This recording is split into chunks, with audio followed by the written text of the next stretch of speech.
สวัสดีครับพี่น้องปองไปเนาะมื้อนี้มากินข้าวว่า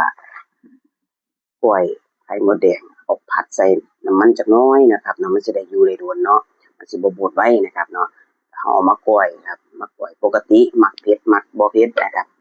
มากินพี่น้องเดี๋ยวถ้าผู้ใดมักเผ็ดก็ใส่พริกเหลืองจึ้งพุ่นล่ะพี่น้องเนาะ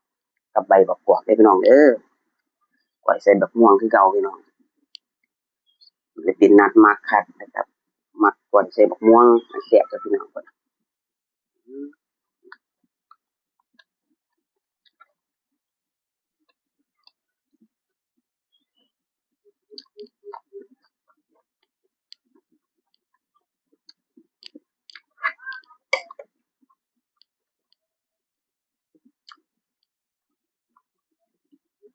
เนาะ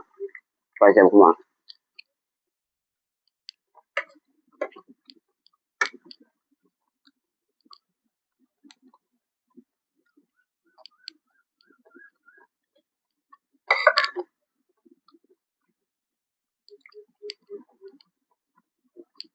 แซ่บขนาดพี่น้อง